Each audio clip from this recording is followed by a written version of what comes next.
Good morning and thank you to our media partners for covering this media briefing with Usec Epimaco Densing III. Today, our media agenda will revolve around the recently released department order on school calendar and activities for the school year 2022-2023. Before we start, I would like to advise media that in the rest of time, we will read your submitted advanced questions. To formally open this briefing, please welcome Undersecretary Epimaco Densing III. Thank you. Good noon to all of our media friends and partners. On behalf of Vice President and Secretary Sara Z. Duterte, on Monday, I would like to announce that the Department of Education will formally open school year 2022 to 2023 on August 22, 2022, and will end on July 7, 2023. In accordance to DepEd Order number 034 series of 2022 issued last Monday. In the department order, we have also provided direction and guidance in the reopening of classes and the gradual introduction of 5 days in-person learning modality classes. We would like to note that there will be no inspections, tools, or any additional requirements to reopen schools and to implement 5 days in-person classes, which will be required, except for the compliance with the usual pre-pandemic regulatory permits and licenses as required by law or ordinances. In our recognition of the current COVID-19 situation, we have also prescribed the options of 5 days in-person classes, blended learning modality, and or full distance learning until October 31, 2022 only. Public schools that were already implementing the 5 days in-person classes at the end of school year 2021 to 2022 shall continue to do the same at the beginning of the incoming school year. By November 2, 2022, we are instructing all public and private schools to transition to 5 days in-person classes. Meanwhile, we will conduct the regular enrollment from July 25 to August 22, and the Brigada Eskwela and Oplan Balik Eskwela on August 1 to 26 and August 15, respectively. For more details about the department order on the school calendar, please refer, or you can go to the DepEd website for you to be able to see more details about what is in store for school year 2022 to 23 and the details of such order. Thank you very much, and again, good noon. Okay, good afternoon, Usec Epimaco Densing, and good afternoon to our media partners. This is Mr. Sen Perez from the Media Relations and Events Unit. For the interest of time, kindly allow us to read your advanced questions. First, we will be reading questions on the recently released DepEd Order number 34, series of 2022, or the school calendar and activities for the school year. And our first question will be coming from Ms. AC Nichols of CNN Philippines. And her question is, Section 17 of the Department Order on the school calendar for 2022 to 2023 indicates that all schools must carry out 5 days in-person classes by November. Just to clarify, will this be mandatory, and will we see a classroom setup similar to pre-pandemic days? Or will it still be voluntary, meaning parents or students may choose not to attend in-person classes? If mandatory, how will classroom congestion be avoided, particularly in public schools? And I suppose the second question is similar to the first, so allow me to read it, Usec. The second question goes, with the 5 days of in-person classes in all public and private schools by November 2, what measures will be implemented by DepEd to observe health protocols against the spread of COVID-19, especially on physical distancing, as some class sizes reach up to more than 50 learners? Well, as pronounced in the department order signed by Vice President and Secretary Sara Duterte, by November 2, all public and private schools are now mandated to have face-to-face classes 5 times a week. However, the full transition to full operations will be done in transition. Initially, we will be starting with what we call staggered and clustered attendance of students on a daily basis, where the students will be attending 2 to 3 hours face-to-face classes, and the rest of the day in their going back to their homes, and where they will be given what we call soft learning modules as part of the whole program. But again, however, this is in transition, and we expect that all schools eventually will have full operational capacity within the school premises. On the question on congestion, I believe this will be addressed depending on where we are. We have given the go signal to our regional directors to determine and to ensure there are social distancing within the classroom. I believe there are rooms, the rooms are dependent, the capacity of the rooms are really varies. There are rooms that has a 50 seat capacity. There are rooms that are 30s or 20s. And then we leave it to the determination of the regional directors just to ensure social distancing within the classroom. And for our third question, this will be coming from Mr. Bonds Magsumbol of Rappler. The question is, will the face-to-face mandatory for all, or the students can opt out if they don't feel so? No, this is mandatory. They're all required to go to school, and the mandate is really to eventually go face-to-face. And everybody who is enrolled should abide by the department order, and parents are also encouraged to ensure that their students go to school. Again, we're trying to do some education or learning recovery because in the past 2 years, because of the COVID-19, we have really not made into the face-to-face really had something to do with the COVID, that we could not be able to do that for the last 2 years. So this is the right time for us to undertake the face-to-face. And based on the department order, the policy is regardless of the alert level status of the local government unit, everybody has to do to go into face-to-face by November 2. Okay, thank you, Usec. And for our fourth question, this will be coming from Ms. Stephanie Sevilla of the Philippine News Agency, and her question is, this DepEd order shall apply regardless of the COVID-19 alert level that the Interagency Task Force for the Management of Emerging Infectious Diseases, or the Department of Health, or DOH, may impose in areas where schools are situated. Can you clarify on this po? How about schools located under areas of surge? For instance, IATF raises alert level 1 to alert level 3. Will the face-to-face classes resume? Also, what will be the protocol if an unvaccinated student tested positive? Well, as mentioned a while ago, the general policy or the general policy of DepEd on this is regardless of the alert level, we will move or go on with the face-to-face classes.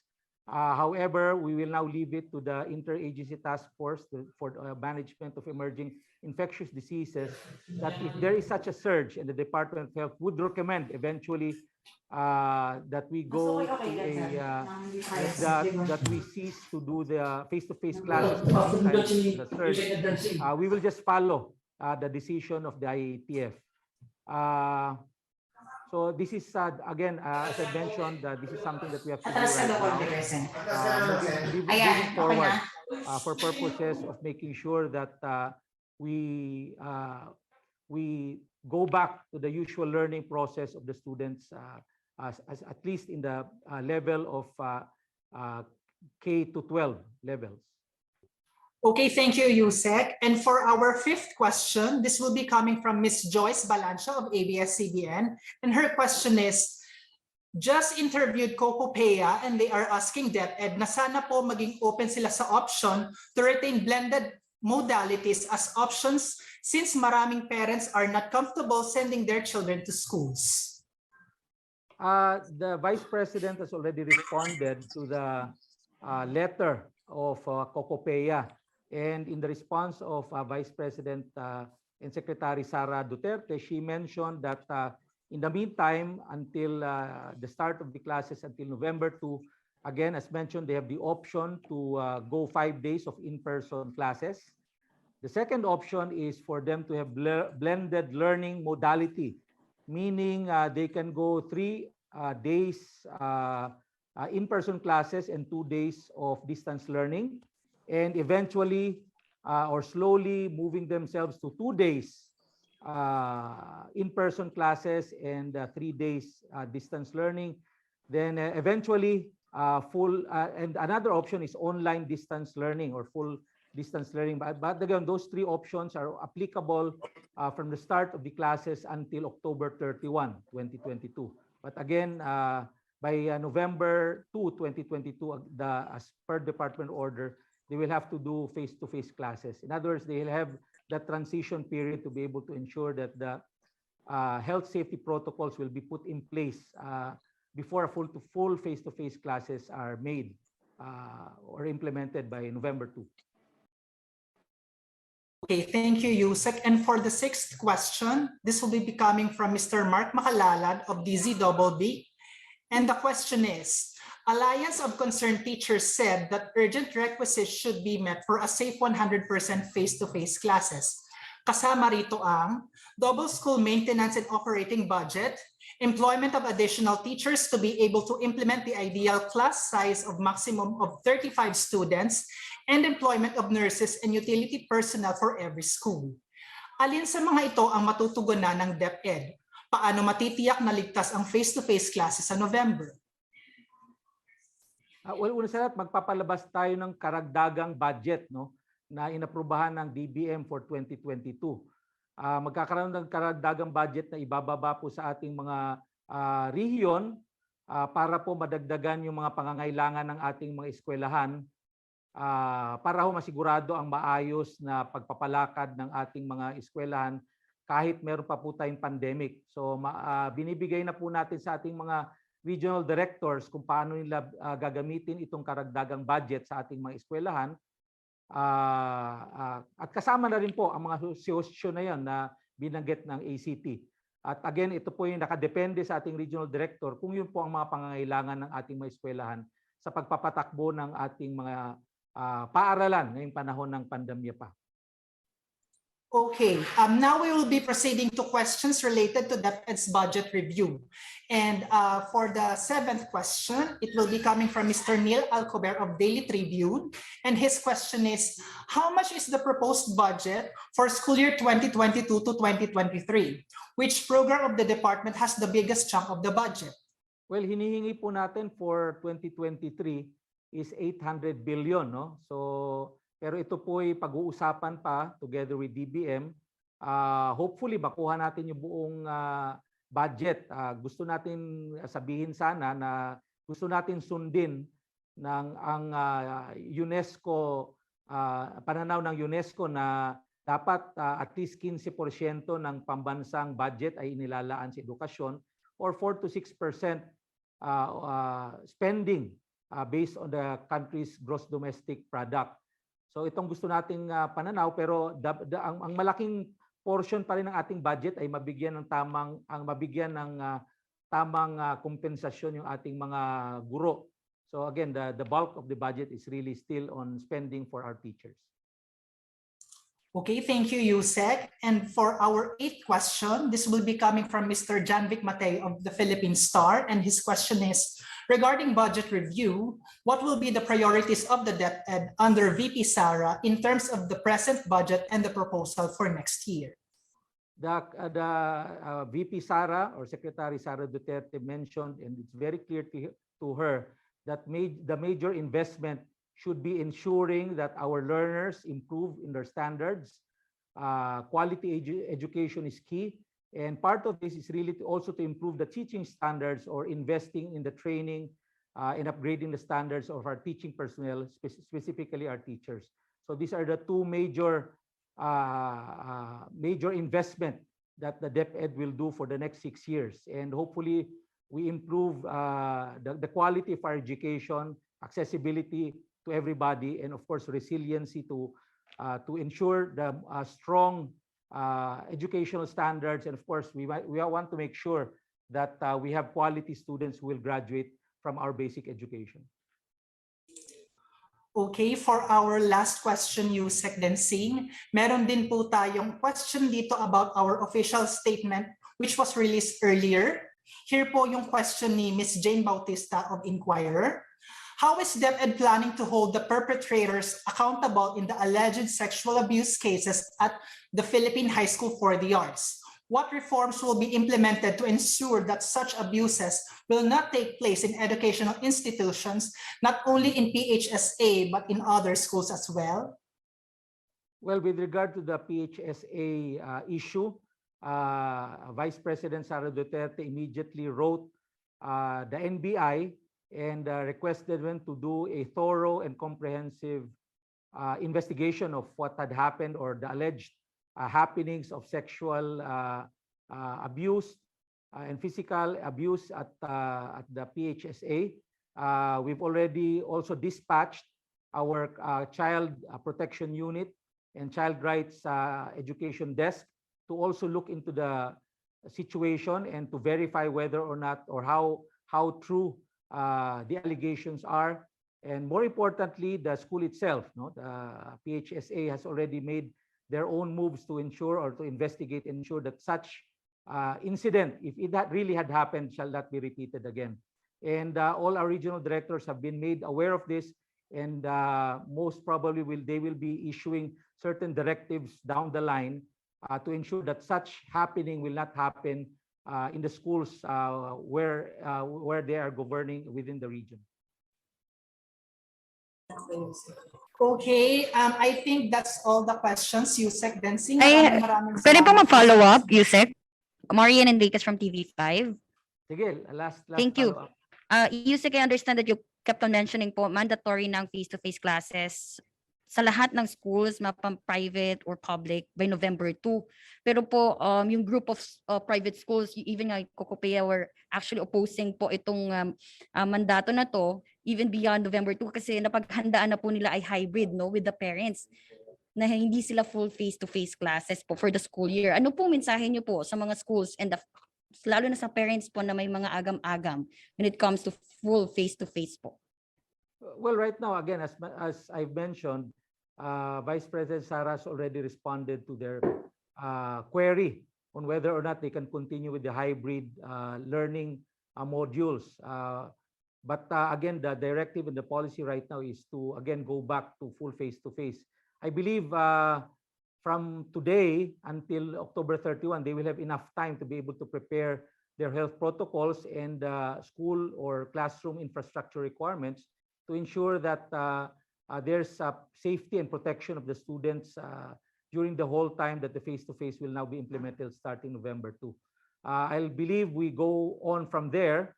The department order on school calendars and activities has been issued. We'll see if we can continue with the dialogue and communication with Kokapea. This is something that we'll just have to engage in the next few months. But in the meantime, the policy has been set, the school calendars and activities have been issued, so we'll just follow it and implement it in the meantime, but we will make sure that there is continuous communication and engagement with our partners or school partners from the private sector. Last na lang, sir, kasi meron din po silang raised na concerns about yung problem nga po sa transportation and yung mga magulang na hindi pa rin pumapayag pagdating sa bakunahan po. Lalo na sa mga siguro kabataan. ganitong gawin na lang natin. Sa Biyernes po, meron kaming pagpupulong sa iba't ibang ahensya ng gobyerno na pinamumunuan po o pinamusimulan po ng Department of Transportation, nandiyan po ang DLG at iba pang ahensya at kasama rin po kami sa Friday. We will be discussing protocols for the transport of students, especially still under a public health emergency. Siguro after that meeting, baka mayroon tayong mas malinaw na protocol sa transportation sa ating mga estudyante. Usec, this is Ian Cruz of GMA News. Usec, nabanggit dun sa DO na regardless kung anong level ng IATF na ipapatupad na alert level, I'm sorry kanina kasi sinasagot mo to pero nawawala-wala tayo dun sa atin ng video. Pero Usec, papaano kung sabi nga tumaas masyado yung alert level, naging alert level 3 and yung magulang ayaw mo nang papasukin yung bata? Pwede po ba 'yon? Basta ang general rule natin, regardless of the alert level, tuloy ang face-to-face. However, DepEd will give in and follow if the IATF Management of Emerging Infectious Diseases would decide that a certain local government unit will lock down or would recommend or approve that certain classes in a specific region or local government unit would go back to this distance learning. So tingnan po natin yan on a case-to-case basis. Antayin lang po natin yan. Manggagaling po yung guidance IATF MEID kung kailangan ma-suspend ang face-to-face classes sa isang lugar. But again, we will go back to the general rule na face-to-face po muna tayo. Usec, I'm sorry guys, last na. Ang Teachers Dignity Coalition, sabi nila okay naman daw magbukas tayo ng August 22 pero ang inaalala nila kailangan din daw po ng sapat na pahinga ng mga guro at yung kahilingan daw po nila na makadialogo si Vice President Sara Duterte po. Usec. Tama po, yung mga issue na yan, naparating na kay Vice President Sara at nabanggit niya na siguro mag-schedule isang araw para magkaroon ng pag-uusap sa mga leader ng ating mga teachers para ma-confirm natin ito at anong pwedeng posibleng gawin para masigurado na ang focus lang ng ating mga guro ay magturo. Malinaw yun sa aming mga pagpupulong with VP Sara, ang focus lang ng teacher ay magturo at masiguradong matuto ang mga bata. Okay, we will be accommodating all other questions via written response na lamang po for the interest of time. Again, maraming salamat po Usec Densing at sa lahat ng ating media partners na nakasama natin ngayong tanghali. Again, this is Mr. Sen Perez from the Media Relations and Events Unit of the Public Affairs Service. Isang mapagpalang araw po sa ating lahat. Maraming salamat po.